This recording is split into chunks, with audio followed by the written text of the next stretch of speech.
napapabigay ka. Tapos, ending, naubos ka, gano'n. Hindi ako makatiis. Nito lang, umungot tatay ko sa akin. Gusto niyang bilhin yung sidecar. Wag na nga, overshare ko naman. Kasi nagbigay ako.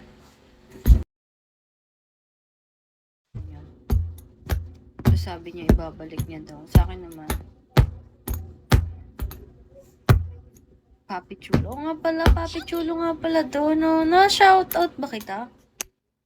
Alam ko na sabi ko, Papi, na kay Papi. Nakalimutan ko. Shit, sorry. Uy, ang lala na talaga ng ano ko. Ow! Ang lala na talaga ng pagkaulyanin ko, te. Feeling ko meron akong problem sa ano. High Black Widow.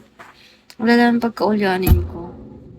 May times na kumikirit yung ulo ko. Ayan, kumikirit na naman. Ewan ko, natatakot ako. Jeez. May nakita akong video sa Blackout. Yung baby niya, kakasilang pa lang, 'di ba? Hi Miyaka, hi Esteban. Tapos pagkasilang ng baby niya, meron ng mga insurance, meron ng business, ano yun? Like, tangina, ang sarap. Like, so dapat pag mag-aanak ka, yung talagang financial stable ka na, yung talagang ready ka. Uy, sobra na yung rest ko, papi. Nitong mga nakaraang araw na hindi ako naka-live, girl, nakahiga lang ako, I swear. Kung meron nga lang CCTV dito sa kwarto ko, tapos may nanonood sa akin, tangina, baka pinagmumura na ako. Nakahiga lang ako. Ewan ko, ang tanga ko din kasi parang pinipili ko lang din hindi magkukumausap. Ewan ko, talaga naging avoidant na ako simula nung last breakup ko. Like, ayoko na talaga ng kausap. Unlike before, na kapag naboboring ako, pupunta ako sa ganitong app, makikipag-usap ako sa stranger, sobrang overshare ko pa naman, di ba? Lalo talaga before. Pansin nyo naman sa mga live ko, yung sa mga day ones ko dito, talagang makikilala na ako, alam na yung kwento ko. Kasi nga overshare ako, ganun din ako sa mga nakaka-chat ko before. Pero since nagka-boyfriend nga ako, which second boyfriend ko, pag kasi may boyfriend ako, nananahimik lang ako eh. Pag nananahimik na, as long as hindi tayo magkausap, di tayo magkasama, hindi mo ako kailangan bantayan. Kasi, basta may boyfriend ako, ano lang ako, stay put lang ako, or behave lang ako. Hi, Par! Hi, Shelby. Ganon.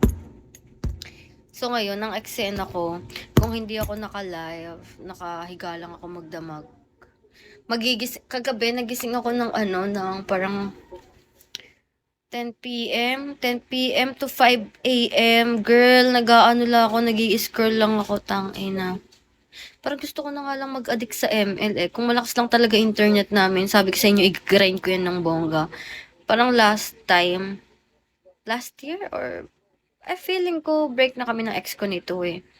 Sabi ko sa inyo, 6 hours straight. Swear, ewan ko, pero para sa akin malala na yun. Ewan ko kung hindi kayo nalalalaan doon. 6 hours straight. Uy, i-follow mo nga ulit ako, Saver. Hindi nga kita makita. Save, i-follow mo nga ulit ako. Anong name mo? Mag-open ako, mami. Kasi hindi ako makakapaglaro kasi lag ako eh. Hoy, Ace! Hi! 6 hours straight. Ina. Talagang ang lalate.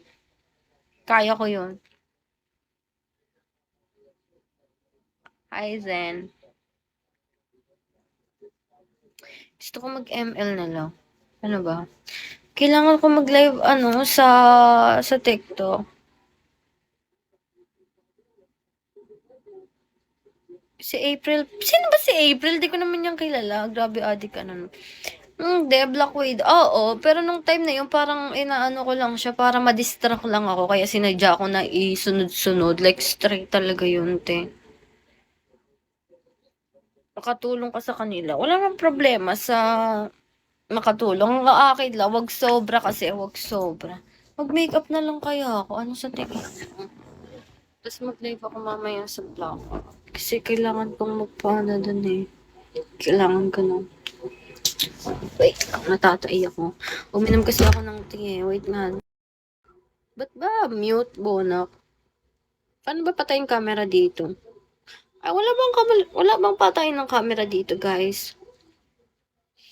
Nahiya na kasi ako kung samahan niyo ako sa CR. O samahan niyo na lang kaya ako. Sasamahan niyo ba ako? Pero nahihiya na ako. Wow. Guys, talagang nag improve na ako. Nahihiya na ako samantalang noon. Tangina. Or samahan niyo ko, kausapin ko na lang kayo pero hindi ako mag-open ng cam. Pangit kasi ng ano ko eh. CR ko eh. Hindi ko alam kung kailan ko ipapaayos yan. Pag tumahi ako, mabilis lang naman. Grabe naman ano. Thank you, Ace. Uy, Ace, thank you. Wow, 10 na yan, ha. Parang sobra ng 5 yan, Ace. Ang bango ng buhok ko. Ito gamitin nyo. Guys. Hindi ako gatekeeper. Pretty girls don't keep. Don't gatekeep. Ang ganda nito. Ang bango nito. Try nyo to sa mga jowa nyo. Bilhan nyo yan ng ganyan. Ang bango niyan. Promise. Tapos meron din ako niyang ano eh.